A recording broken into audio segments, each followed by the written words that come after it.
You know, when you think of Amazon, you probably picture that brown box on your doorstep, right? It's easy to think we've got the company figured out. But for anyone looking to invest here in late 2025, the real story, the one that truly matters, has almost nothing to do with those boxes. So in this explainer, we're going to peel back the layers and get to the heart of what really makes this massive and honestly kind of misunderstood company tech. Okay, let's just start with a number. A big one. $68.6 billion. That was Amazon's operating income for 2024. Now, what does that mean? Basically, it's the pure profit they made from their actual business operations, before things like interest and taxes. It's a truly staggering amount of money. But here's where it gets really interesting. What if I told you that nearly 60% of all that profit came from just one part of the company? Your first guess would probably be the online store, right? All those sales must be where the money is. Well, that's where most people get it wrong. And trust me, the real answer is the absolute key to understanding Amazon if you're an investor. So here's what we're going to cover. We'll start with how Amazon went from a garage selling books to, well, everything. Then we'll break down the 5 empires that make up the company today. We'll follow the money to see where the real profits are heading. Then we'll look at the future, AI and the cloud, and we'll wrap it all up with a simple investor checklist. All right, section 1. Let's start at the beginning. Because really, to get a handle on where Amazon's headed, you've got to understand where it came from. It's a story all about relentless invention. So it all kicked off back in 1994. Jeff Bezos in his garage just selling books online. But things got interesting fast. By '99, they launched Marketplace, and this was a huge deal. It meant Amazon wasn't just a store anymore, it was a platform where other people could sell their stuff. Then in 2005, boom, Amazon Prime. Totally changed the game for loyalty and shipping. But the real earthquake, the move that changed everything, came in 2006, Amazon Web Services, or AWS. It actually started as an internal tool to handle their own tech needs, but it turned into an absolute profit monster. So you can see why it wasn't a huge surprise when the guy who ran AWS, Andy Jassy, became CEO in 2021. That was a pretty clear signal about where the company was focused. So what's the secret sauce here? What drives all this change? Well, the current CEO, Andy Jassy, calls it a why culture. It sounds simple, but it's really powerful. It's this habit of constantly asking why, and more importantly, why not? It's that mindset that's behind every big jump they've made. You know, from wanting to sell every book ever printed to building the biggest cloud platform on Earth. Okay, so that culture of why not build? Well, what is Amazon today? The best way to think about it is to stop seeing it as one single company. It's more like a holding company for at least 5 different massive empires, all sharing the same name. So let's break that down. At the 30,000-foot view, you've got the Amazon everyone knows, the giant online store. But it's also a logistics beast that goes head-to-head with FedEx and UPS. It's a cloud provider that literally powers a huge slice of the internet you use every day. It's an advertising powerhouse taking on Google and Meta. And it's a hardware company with gadgets like the Echo and Fire TV in millions of living rooms. It's a lot. And if you look at how they report their earnings, you can see these empires clearly. Online stores, that's the classic Amazon.com experience. Third-party seller services, that's all the money they make from the millions of other sellers on their site. Then of course you've got AWS, their cloud business, advertising, which is now a monster business, subscriptions, which is mainly Amazon Prime, and then they lump together other bets like their physical stores, think Whole Foods, and all their devices. All right, let's get to the most important part of this whole thing, especially if you're an investor. We've talked about what Amazon does. Now let's talk about how they actually make their money. And believe me, the answer probably isn't what you're thinking. So let me ask that question again.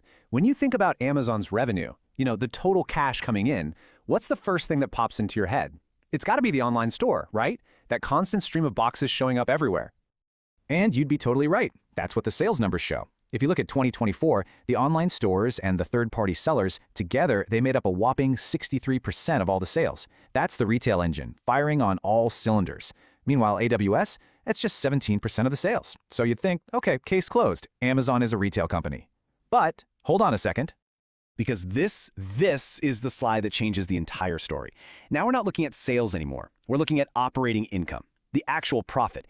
And the whole picture just flips on its head. In 2024, AWS brought in almost $40 billion in profit. That's more than the North American and international retail businesses combined. Let that sink in. AWS, with just 17% of the sales, delivered nearly 60% of the company's entire profit. So here it is, the single most important takeaway. As an investor, you have to stop thinking of Amazon as a retail company. It's really a hyper-profitable cloud and advertising business that's attached to a massive but very low-margin retail operation. The retail part is great for building the brand and gathering data for sure, but it's the cloud and the ads, that's where they're basically printing money. Okay, So if AWS is the profit engine of today, what's the plan for tomorrow? Well, with Andy Jassy in charge, the strategy is crystal clear. They're doubling down on that high-margin cloud business, and they're using it as the foundation for what they see as the next huge wave, generative AI. This is the next frontier for their why not culture. And they have a clear playbook for AI. It's kind of like a four-pronged attack. First, they're building their own custom computer chips, stuff like Trainium, which helps bring down the crazy costs of AI. Second, they're giving other companies the building blocks to create their own AI with services like Bedrock. Third, they're cooking up their own powerful, top-tier AI models. And fourth, they are pouring billions, and I mean billions of dollars into the research and the sheer infrastructure to make it all work. And this is already paying off, helping them land huge cloud deals and even making their warehouses more efficient with new robots. So why are they spending so much money on this? It's because the people at the top, they see generative AI as a game changer on the same level as the invention of the internet. They truly believe it's going to reinvent pretty much every experience we have, from shopping on Amazon.com to how businesses run their operations on AWS. And that sense of urgency you hear about, it's all about making sure AWS is the place where all that reinvention happens, so they can stay one step ahead of huge competitors like Microsoft and Google. All right, let's wrap this up with a final checklist for any potential investor. When you look at Amazon, you really have to weigh its incredible strengths against some pretty serious risks.